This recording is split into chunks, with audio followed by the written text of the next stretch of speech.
प्रश्न की ओर बढ़ते हैं। अगला क्वेश्चन है, रिक्त स्थानों की पूर्ति कीजिए। संख्याओं 8, 9, 25 के एचसीएफ का मान क्या होगा? तो एचसीएफ निकालना है। तो 8 का गुणनखंड क्या होंगे? अभाज्य गुणनखंड 2 दूनी 4, 4 दूनी 8। 9 का क्या होगा? 3 तिरका 9। 25 के क्या होंगे? पचम 25। अब इनमें कुछ कॉमन निकल रहा है? कुछ कॉमन नहीं निकल रहा है ना? तो यहाँ सब में 1 का गुणा होगा ना, तो सब में 1 का गुणा है, तो जहां कुछ कॉमन नहीं निकल रहा वहां 1 कॉमन निकलेगा। तो 8, 9, 25 का एचसीएफ क्या हो जाएगा? 1। ठीक है, तो यहाँ 1 बढ़ जाएगा। √2 संख्या है, कैसी संख्या है? अपरिमेय, तो इसमें अपरिमेय भर लीजिए।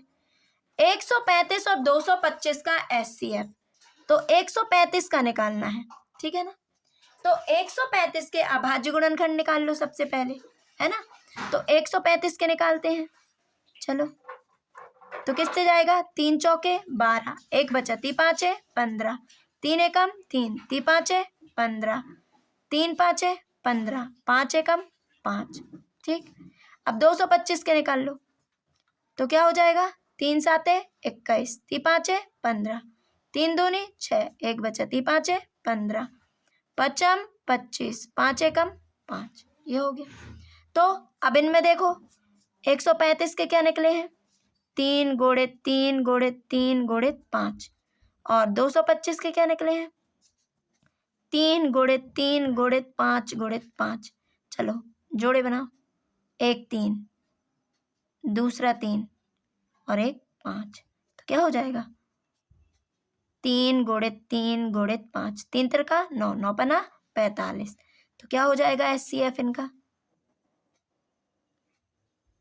45। ठीक है ना? अब 3√2 एक संख्या है, कैसी संख्या है? अपरिमेय। कैसी संख्या है? अपरिमेय। ठीक है, अब हम अगले प्रश्न की ओर बढ़ते हैं।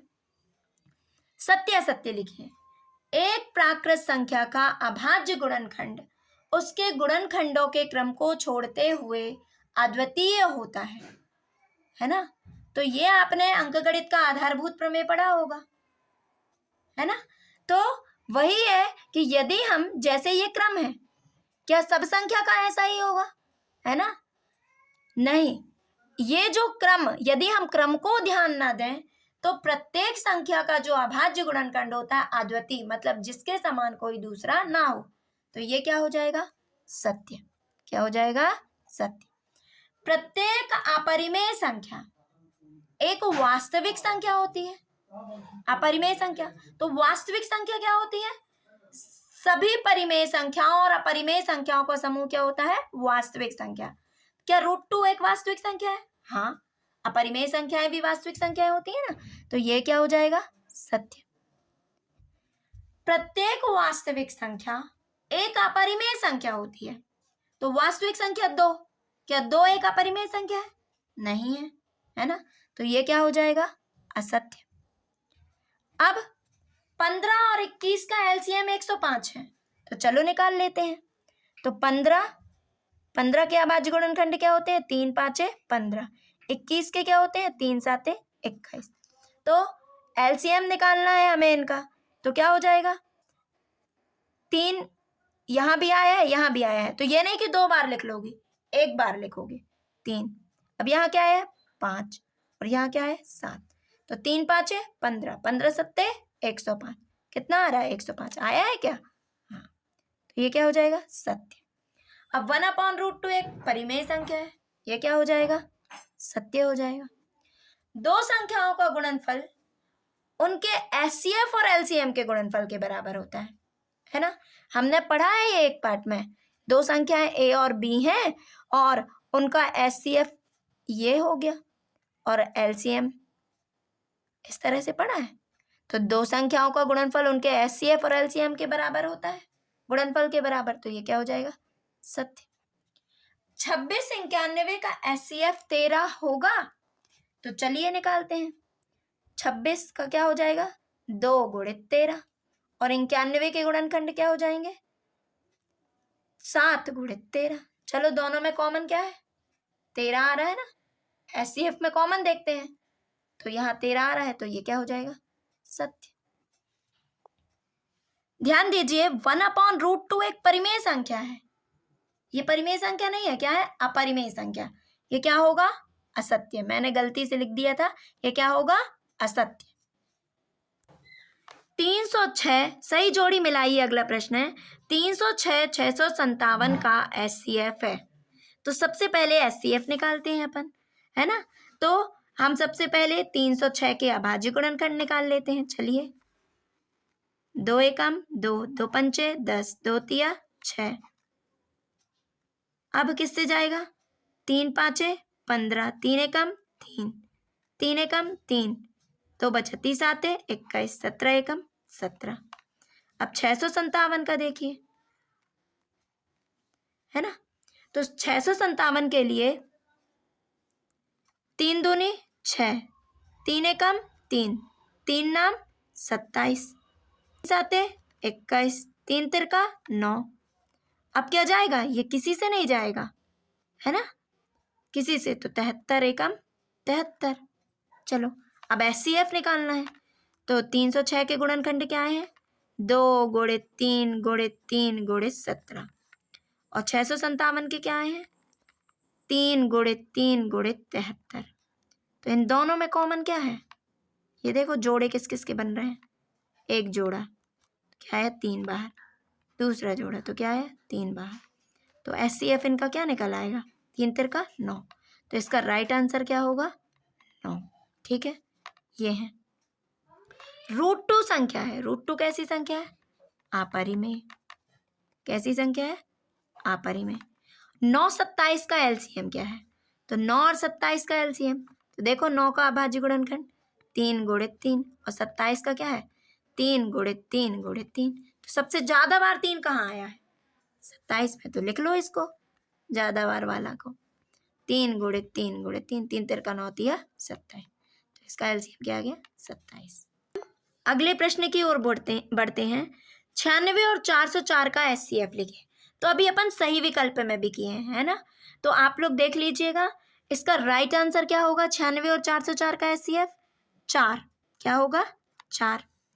156 के अभाज्य गुणनखंड लिखे। तो 156 के आप निकाल लीजिए, है ना। 2 सत्ते 14, 1 बचा 2 अट्ठे 16, 2 तिया 6, 1 बचा 2 नाम 18, 3 एकम 3, 3 तिरका 9, 13 एकम 13। तो 2 गुणे 2 गुणे 3 गुणे 13। 2 कितनी बार आया? 2 बार। 2 की घात 2 गुणे 3 गुणे 13। तो क्या हो जाएंगे अभाज्य गुणनखंड? 2 की घात 2 गुणे 3 गुणे 13। ठीक। दो प्राकृत संख्याओं के लिए एचसीएफ और एलसीएम में क्या संबंध है? ये मैंने बताया है अभी। तो प्राकृत संख्याएं हमने ए और बी मान ली। तो ए इंटू बी बराबर HCF A B into LCM A B. यही है ना। अब 6 12 30 का एलसीएम निकालना है। तो 6 के गुणनखंड 2 तिया 6, 12 के 2 दूनी 4 तिया 12 और 30 के क्या हो जाएंगे? तो होंगे 2 पंचे नहीं 2 तिया 6, 6 पंचे 30, ये हो जाएंगे। ठीक है ना। तो 6 12 30 का एलसीएम कितना होगा? तो यहाँ ध्यान दीजिए, तो एलसीएम निकालना है। तो एलसीएम के लिए देखो 2 कहाँ आया है सबसे ज्यादा बार? यहाँ आया है ना। यहाँ भी आया, यहाँ भी आया, लेकिन सबसे ज्यादा बार यहाँ। तो इसको लिख लो। अब 3 देखो तीनों जगह आया है, तो एक ही बार लिखोगी, ये नहीं कि बार बार।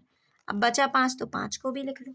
तो क्या हो जाएगा? 2 दूनी 4, 4 तिया 12, 12 पंचे 60। तो इसका एलसीएम क्या हो जाएगा? 60 हो जाएगा। क्या √5 एक अपरिमेय संख्या है? तो इसको लिख लीजिए, हाँ, √5 एक अपरिमेय संख्या है। 8 9 25 का एचसीएफ क्या होगा? तो देखना इसमें कुछ कॉमन नहीं निकलेगा, है ना।